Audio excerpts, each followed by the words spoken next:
Hi folks, Boring Tommy here. As you might know, I've been living in Taiwan for the last 22 years, and it's been a lot of adventures, especially in the first couple of years.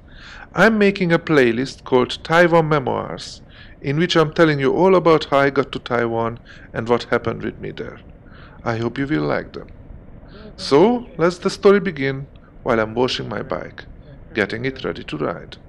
I used to be always a good student, got into pretty much the best university in Hungary when it comes to learning business or economics. The problem is that up until 1989, Hungary used to be a communist country, and I got to the university in 1990, which was just very quickly after that, which means that big part of the things that we would have learned in the university was outdated and really not suitable for the real world. So I had a professor who suggested me either I go and study myself, find a mentor, actually he volunteered to be my mentor, or I should go ahead and try to find a scholarship somewhere outside of Hungary. I looked for some scholarships and I found one that I had the qualifications for, but it didn't say anything about what to study. But it was to Taiwan, and I showed it to this guy called Mayer Dietmar, and he said, go for it. I said, hey, it doesn't even say what I'm gonna learn. It could be, I don't know, sexual life of bullfrogs in South America. I mean, it doesn't say any topic. He said, doesn't matter.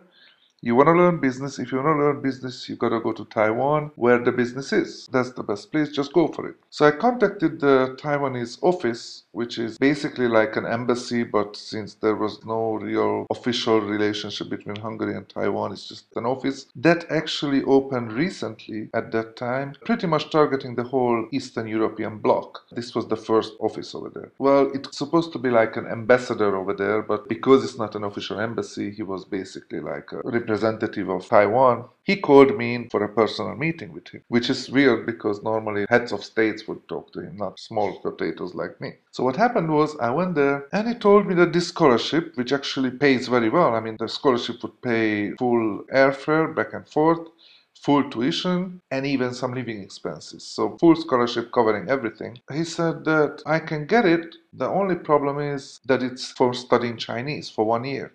And I told him I don't have any interest in that. I want to learn business. Well, he said, if you learn Chinese well enough and you get into a university after 1 year, we're going to continue giving you this scholarship, the same terms, even though the airplane ticket would only be one. That would be not repeated. I said, well, yeah, right. In English, we would say it's Greek to me. In Hungarian, we say it's Chinese to me, which means that Chinese we consider a totally unlearnable language. So I was like, yeah, right, learning in 1 year and getting to university, studying together with other people speaking Chinese, that's impossible. But I was like, what would I lose? So I decided, okay, let's go for it. So it was December when we talked, and just for you know, just the previous summer I was in the States for 3 months, and that already freaked my mother out. So I'm calling my mother from the dormitory, sometimes mid-December, and telling her, hey mom, I'm going to Taiwan. First reaction, she's like, what is Taiwan? We all heard the made in Taiwan, the expression, but had no idea where Taiwan actually was. So I had to explain to her it's a small island under China. And so she was like, okay, she looks up on the map. So she says, when will you go? I said, well, it looks early February. She was like, okay. She was not too thrilled about it. And then she comes like, so how long will you stay? I said, well, probably a year. Now that's when she freaked out. She couldn't really talk too much more on the phone, but it was a little bit sudden for her. She was really freaking out. But that's what I did. The next couple of months, I finished the term that I had. I only took an absence from university because I thought that I'm definitely come back. There is no way I can get into the university or something like that in a year. So I just took an absence. I prepared everything, got ready, and on 4th of February, I was on the airplane. A brand new airplane from EVA Air. They just started service at that time. It was a Boeing 747. It was totally empty because it was the Chinese New Year holiday. We had actually more stewardesses than flying customers, which was kind of funny. We had a great time. We could lay down anywhere. We were playing cards with the stewardesses and all kind of things like that. So it was fun.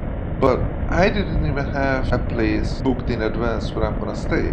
there was a Hungarian professor. Well, he was like a monk living in Taiwan at that time for 30 years or more, who I tried to contact in advance, but I couldn't. So there was no contact. I didn't book any hotel. I had $200 on me, which I thought that is a lot. Later it turned out it's very little. But I was on the airplane and I was like, I'm gonna get there and I'm gonna be happy. Now, the airplane was supposed to get there by noon. Instead of that, there was some real severe weather over there, so we had to stop somewhere close to Bangkok after flying around like crazy. So by the time I got to Taipei, it was like 5, 6 o'clock, it was already dark, and I didn't even have a hotel to stay. So that was a little bit rough to start. But anyway, I managed to find some temporary place. I found a room where there were like 6 of us in a place that normally I would feel too small for me alone. And there were people smoking weed and just drunk. And, I mean, this was no place to live for sure. But for a couple of days, I could lodge there. And then later on, I managed to get alone and find a new place and stuff like that. Anyway, that's how I got to Taiwan. The big surprise for me, even until now, is that I actually did what the guy said. I managed to get into university. It was, again, an interesting way how. And I actually got the scholarship until I graduated. That's my story. Thank you for watching and see you in my next video. Bye bye.